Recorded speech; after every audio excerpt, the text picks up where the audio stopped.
Amici bellini, voglio proprio vedere chi è interessato all'analisi della partita, visto che siamo agli sgoccioli e che la partita in se stessa vale quello che vale, in questo momento valgono i punti. Però come li fai i punti se non analizzi e se non arrivi a fare le occasioni? Dai, cominciamo.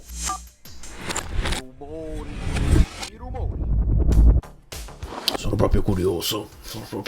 Nel frattempo io do il benvenuto a Giovanni Venosa e a tutti quelli che vorranno iscriversi o quelli che si sono iscritti, che abbiamo scavallato i 26.300 e sono molto orgoglioso della community. A bassa voce perché dormono e non vi chiedo nemmeno il like oggi, se lo volete lasciare lo lasciate, vi chiedo di pensarmi intensamente perché è una giornata per motivi miei personali molto importante. Quindi pensatemi, pensiero positivo. Un po' di pensiero positivo lo vorrei diffondere anche per quanto riguarda il Napoli, perché resta la delusione, resta l'amarezza del risultato che insomma ci fa giocare quel famoso bonus.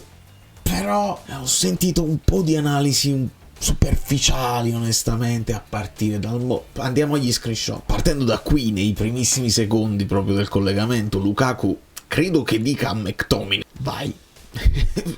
Io comando vai subito, il che può significare vai tu in avanti, facciamo le sponde perché sono le due punte alla fine, oppure lanciami in avanti perché si sa che il Genoa ti pressa alto, il Napoli lo sapeva benissimo ed era pronto a queste pallate e a questo sviluppo un pochino diverso dal solito. McTominay risponde: non ti preoccupare, appena mi capita un pallone buono te la do in profondità e tu fai il resto. Tant'è vero che succede. Come vedete il Napoli si mette con il suo consueto 3-5-2, 3-5 credo 2, insomma vabbè. E non facciamoci mancare una bella immagine di Oriali, come al solito affascinante, perché onestamente non possiamo sapere quante altre ne potremo vedere in futuro, quindi godiamoci. Ecco lo sviluppo del Napoli finché c'è Lobotka, poi entra Gilmour, lo sviluppo resta simile, semplicemente Lobotka è forse più bravo, più veloce nello smistare e con più personalità va a prendersi anche dei rischi quando deve andare a prendere il pallone pressato. Insomma siamo alle solite, si allargano i due centrali di difesa,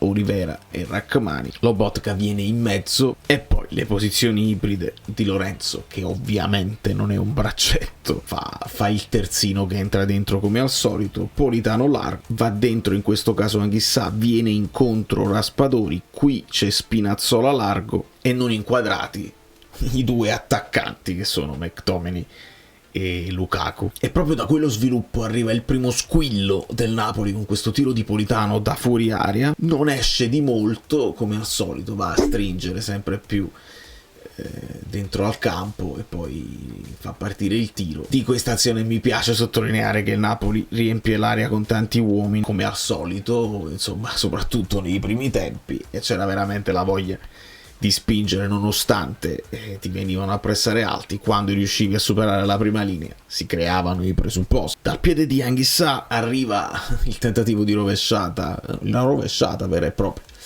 di McTominay. Anghissà che farà discutere il suo voto in pagella, farà discutere la sua prestazione. Onestamente chi ha visto poi la reaction già sa come la penso, ma ai voti ci arriviamo dopo. E qui l'intuizione di McTominay che serve in profondità sullo scatto di Lukaku, che è bravo. È che io nel calcio ho fatto tutto, appena ho smesso di giocare ho fatto l'osservatore, ma l'osservatore degli anni 70, che andavo in giro in macchina facendo anche 1000 chilometri per vedere prevalentemente, a fare i passetti, a non finire in fuorigioco, però gliela serve sul destro, quindi c'è grande fiducia nella capacità di Lukaku di segnare alla fine con entrambi i piedi. Un altro passaggio più difficile poteva essere a scavalcare e quindi mettergliela sul sinistro, ma Lukaku nell'1 contro 1 in profondità ha dimostrato più volte di saperci ancora fare. E torno pochi secondi indietro per dimostrare che alla fine, se vogliamo dire che Conte l'aveva preparata solo con il lancio lungo su Lukaku, purtroppo non è vero, e ed è un'analisi dettata dalla foga, dalla delusione. Non è così, anche con Gilmour in campo. Questo è Politano che è venuto molto dentro, riceve palla da Gilmour qui e quindi scompagina, perché non siamo abituati a vedere Di Lorenzo là. Ovviamente braccetto Di Lorenzo, lo vedete in posizione di braccetto. Di Lorenzo largo, Politano che entra dentro, si crea un po' di scompiglio nelle marcature a uomo del Genoa. Politano di prima la dà qua, Anguissa la smista per il movimento di McTominay che si era anche lui abbassato. Insomma, non abbiamo giocato male e non abbiamo avuto solamente un piano gara, i presupposti li abbiamo creati e anche benino. Bellissimo, senza... sei bellissimo, se non posso urlare perché altrimenti ve la canterei a squarciagola. Il tiro di Raspadori deviato dal portiere, anche qua con lo sviluppo di Lorenzo in posizione da trequartista che di sinistro trova questo passaggio filtrante. Signori, ci sono state parecchie partite dove abbiamo giocato veramente male, quella col Genoa non è una di queste. E qui c'è un altro colpo di testa di Lorenzo su servizio di Spinazzola, però voi qua dovete guardare dell'altro. Ce n'è uno dei nostri che chiama palla a gran voce, è Raspa. Qui con un po' di lucidità in più Spina gliela può dare rasoterra e Raspa può mettere in pratica la facilità di calcio. Però arriva la traversa, che non ce la dobbiamo dimenticare, in quel momento di forcing del Genova, un po' di calci piazzati alla fine, così sono arrivati al pareggio. E qui Pinamonti è bravo ad anticipare Olivera, che era lui praticamente in marcatura. Pinamonti era a metà tra Lukaku e Olivera, prende il tempo ad Olivera e la palla si stampa sulla traversa. Poi ci sarà un altro calcio di punizione, per me inesistente, e per quanto riguarda l'arbitraggio vi devo parlare anche della situazione Ranieri con Pasalic, perché le mamma mia, polemiche incredibili anche nel nostro gruppo Telegram, gente che non è d'accordo, che proprio polemiche accese anche quando non ci riguarda. Sarà interessante parlarne. Insomma, calcio di punizione con Vitigna che commozione cerebrale per colpo violento di Raspadori. Il Napoli allontana il pallone ma resta nella disponibilità di Messias, che farà partire questo cross a scavalcare. Ora, prima di tutto, troppo spazio, questo lo vedremo anche dopo con Politano, troppo spazio. Se a Messias lasci tutti quello spazio lui prende la mira, e quindi in questo caso è Gilmour, ma dobbiamo vedere più cose qui. Prima di tutto Politano, perché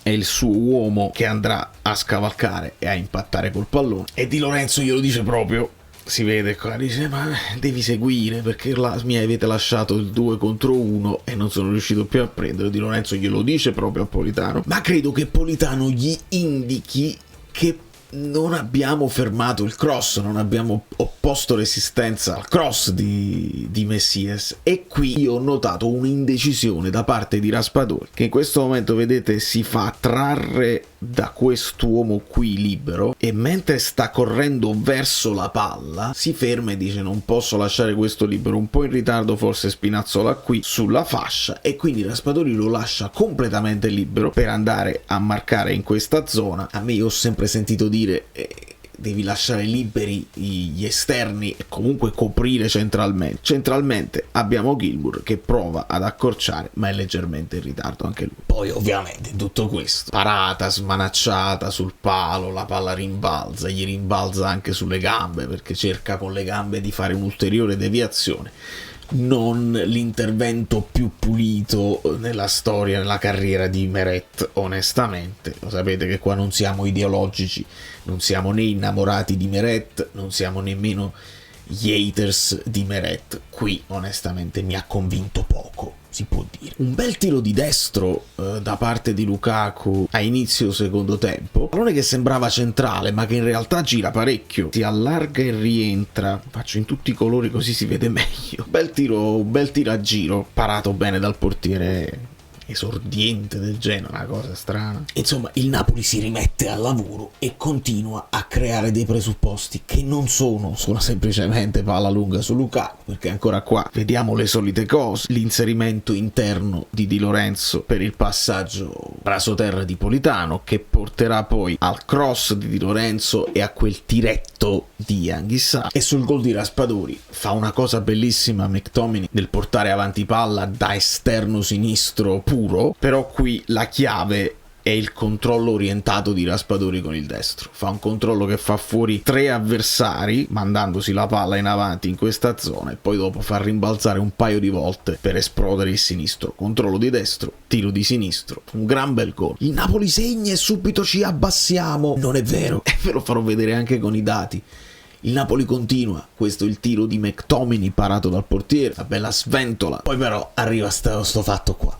E questo fatto qua arriva onestamente dopo il cambio della paura di Conte, perché quello è il cambio della paura. Metti centimetri perché hai paura di una pallata, di un eventuale cross, di un'eventuale anche mischia su un calcio d'angolo, ci sta perché altre volte è capitato, però onestamente fatalità, capita proprio nella zona di Billing quando Raspadori era ancora fresco, pimpante, e non possiamo mai sapere se con Raspadori ancora in campo magari tutto questo non sarebbe successo, magari avremmo continuato ad attaccare, non lo possiamo sapere, ma qui anche succedono 2 o 3 cose. Politano un po' morbido nella marcatura, un po' troppa distanza, succede anche una traiettoria incredibile di questo Martin, e Billing per pochi centimetri non ci arriva, ma in realtà avevo sentito anche ostacola Olivera. Nemmeno questo è vero, perché Olivera prova a saltare ma è Vasquez ad ostacolarlo. Qui Olivera fa la cosa giusta senza farla fino in fondo, cioè dare fastidio, non farlo saltare libero, e lo fa perché vanno anche al contatto, però Vasquez gli salta praticamente sopra, va leggermente più in alto e la palla passa. Poi dopo Vasquez deve anche indovinare l'incornata giusta che finirà vicino al palo, e insomma da qui si vede ancora meglio. Non mi permetto di dire che andava annullato per fallo di Vasquez, mi permetto, perché lo sport, il calcio è uno sport di contatto, però gli mette una mano in testa, cioè Olivera, vogliamo prendersela con Olivera. Olivera non può fare il centrale, non salta, si stava saltando in realtà. Niente, è stato più bravo Vasquez, non altrettanto bravo purtroppo, ma per pochi centimetri anche qui Billing che la incorna di testa sul cross del nuovo entrato Neres, che è entrato anche bene al posto di Politano, quindi sulla destra, sulla sua zona preferita. Ha messo un paio di palle interessanti, una spizzata da McTominay, un'altra che poteva essere il 3-2, ma la palla finirà leggermente fuori.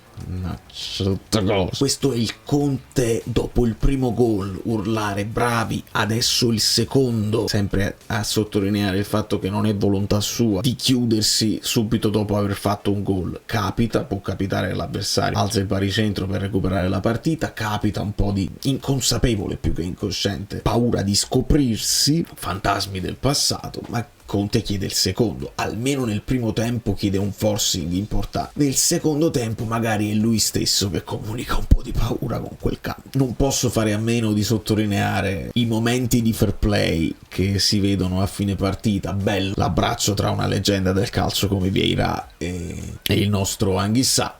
Chissà in cosa si sono detto, queste sarebbero la mia curiosità più grande. Cosa vi dite a fine partita?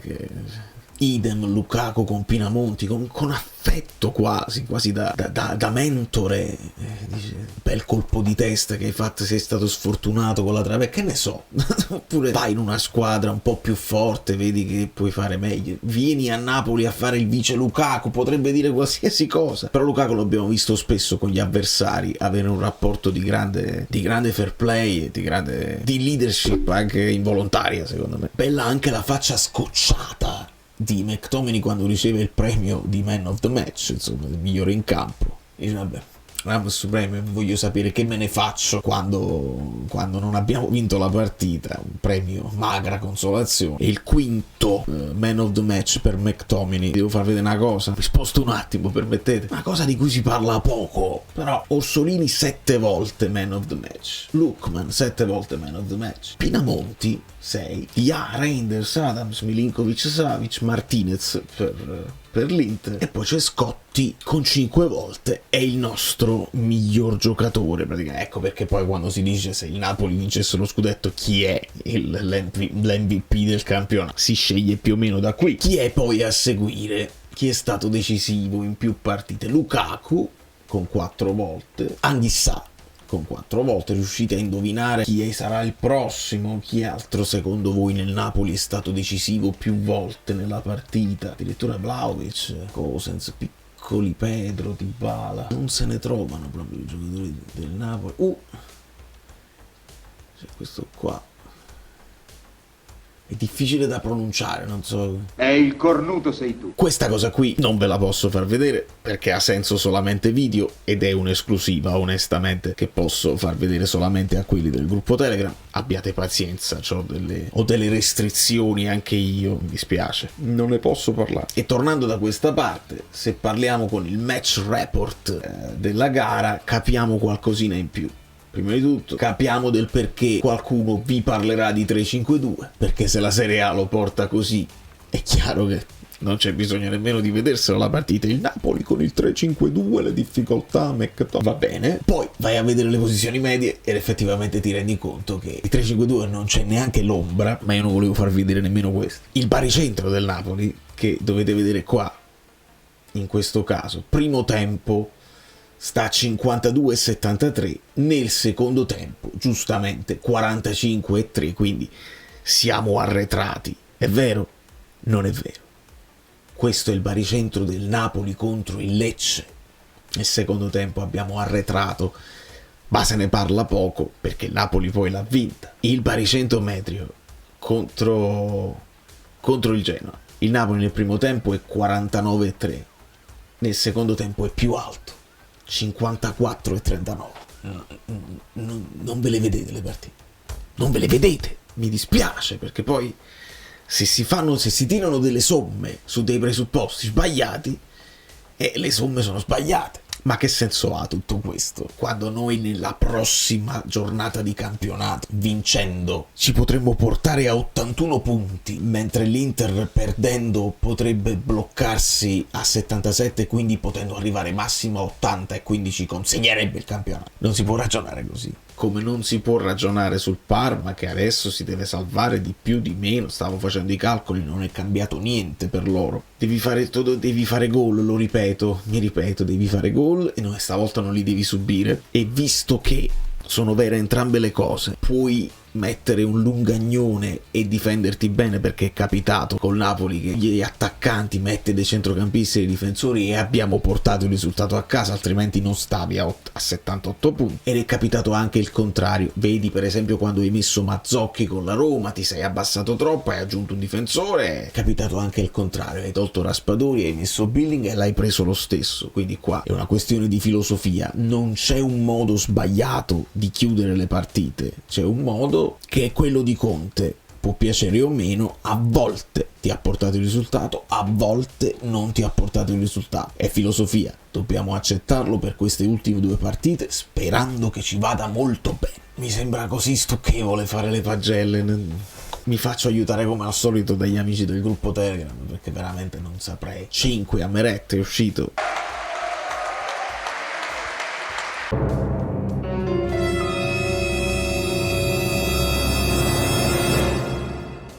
Ci può stare, perché alla fine non è sembrato irreprensibile sul primo gol. Il secondo lui era posizionato anche bene, però mi è sembrato molto preciso il colpo di testa. Serviva la parata importante, non il miracolo, ma serviva la parata importante e non è avvenuto. Per me il 5 ci sta tutto. Di Lorenzo 6 meno, per me anche 6 ci può stare, insomma siamo sulla sufficienza. Non è il responsabile dei 2 gol subiti, onestamente, ha dato il suo apporto in attacco, per me ci sta la sufficienza. Come ci può stare la sufficienza per Rachmani, deve essere un po' più preciso, un po' più pulito nella rifinitura, nei passaggi in avanti. Ancora una volta la percentuale non è altissima, mentre Olivera 5,5 ci sta, perché alla fine soffre i colpi di testa degli avversari in un paio di occasioni. 5,5 Spina, sì, forse aveva anche spinto bene nel primo tempo, poi perso per strada anche lui. Qui non siamo d'accordo, perché hanno dato 5 meno ad Anghissà. Per me non dico che raggiunge la sufficienza, ma almeno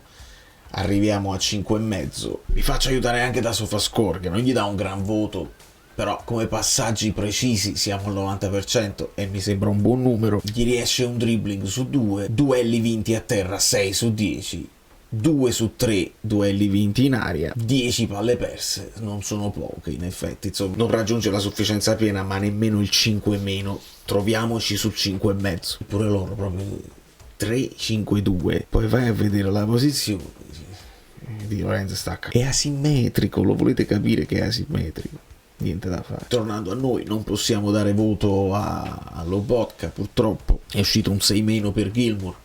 Può essere sì, alla fine non fa danni, però non è nemmeno illuminato. 6 meno, 5 e mezzo, insomma siamo lì. 7 McTominay, potrebbe essere anche 7 e mezzo, perché McTominay è pazzesco. Sono suoi i 2 assist, quindi McTominay per me più di Raspadori, quindi gli diamo il pallone. McTominay per me 7 e mezzo, Politano 5 e mezzo, sì, comincia anche bene, poi si perde un po'. Io l'attenuante a Politano gliela do, è il primo anno che è un titolare inamovibile, che se li deve fare tutto il 90 avanti e indietro è difficile, è difficilissimo, e bisogna dargli un'alternativa di cui Conte si fidi, più di Ngong, più dello stesso Neres, non esiste. Lukaku 6 e mezzo e mi trovo, e a Raspa 7 sicuramente ci può stare, che ha risposto sempre presente ogni volta che è stato chiamato in causa. Purtroppo però entra Billing 5 meno e siamo d'accordo. Poi vedo un 5 e mezzo a Neres, lì non sono d'accordo. Se vogliamo dargli un voto gli do il 6 a Neres, anche perché temo che ci servirà il suo apporto, perché senza di lui abbiamo meno fantasia e dobbiamo inventarcele con McTominay le cose. Insomma amici, in chiusura ci sono delle cose opinabili nel calcio, altre meno. I moduli sono opinabili, le cose, i passaggi riusciti non sono opinabili, quelli sono numeri. E poi esistono le situazioni grigie dove anche tifosi che non sono coinvolti, per esempio noi tifosi del Napoli che non eravamo coinvolti, completamente in disaccordo per quanto riguarda il rigore Pasalic-Koné, che viene prima dato dall'arbitro e poi tolto dal VAR. Purtroppo, io vi dico la mia, per me quello è il rigore. Lo guardi, lo riguardi, il contatto è leggerissimo, però il mio ragionamento è questo: Koné è in possesso di palla, porta la palla in avanti, Pasalic non prende il pallone, Koné trova l'ostacolo e cade. Il contraltare ti dirà che è Koné che è andato a volare addosso a Pasalic, perché Pasalic si ferma e non lo colpisce. Va benissimo, il problema però è un altro. Ci avete sempre spiegato che il VAR non può intervenire per decidere l'intensità. Vi siete contraddetti già 2 volte questo campionato, questa è la 3ª volta che vi contraddite. Il VAR interviene e cambia la decisione dell'arbitro, ma il contatto c'è, è innegabile, e hanno fatto arrabbiare Ranieri, perché lui chiedeva semplicemente perché interviene il VAR. Se l'arbitro non lo dà, noi zitti. Se l'arbitro invece lo dà, deve rimanere, perché il contatto c'è. È leggero, tutto quello che vuoi, ma il VAR non può decidere se sia leggero o meno. Il contatto c'è, Koné è in possesso di palla, si può dire quello che si vuole e si può discutere il rigore o no. Ci sono con voi se volete dire che quello non è rigore. Mettendomi nei panni, l'avesse fatto un Anghissà, un intervento del genere, noi ce la saremmo presi con Anghissà. Sei stato ingenuo. E se fosse capitato un allungo di Neres, io quel rigore l'avrei voluto e mi sarei fatto chiudere il canale se me l'avesse tolto il VAR, venendo meno al protocollo. La verità è che le rincorse stancano e noi con Gattuso ne sappiamo qualcosa di un girone di ritorno incredibile, e si sta apparecchiando piano piano, dopo una rincorsa pazzesca della Roma, la possibilità che non riescano ad andare in Champions nonostante il grande girone di ritorno, perché le rincorse stancano e noi ci devono raccontare ancora Napoli-Verona. Magari la Roma dovrà raccontare della partita con l'Atalanta, ma ci sono ancora cose sfiziose da vedere in zona Champions. Probabilmente ne dovremo parlare, oppure ci concentreremo di nuovo sul mercato De Bruyne, David, Jonathan David, Sudakov e tutta una serie di altri nomi che ancora non sono usciti, che usciranno. Ansu Fati, uscirà il nome di Arda Güler, perché magari Xavi Alonso non è convinto. Ne usciranno di nomi e mi direte voi se vogliamo concentrarci sul mercato che verrà, senza sapere nemmeno se ci resta Conte o meno, oppure se vogliamo parlare insistentemente del Parma e poi dopo del Cagliari, perché mi sono reso conto adesso che il Cagliari in porta c'ha Caprile. Da New York, Valerio Fluido è tutto. Vi abbraccio e vi bacio. Ve li lasciate 2 like.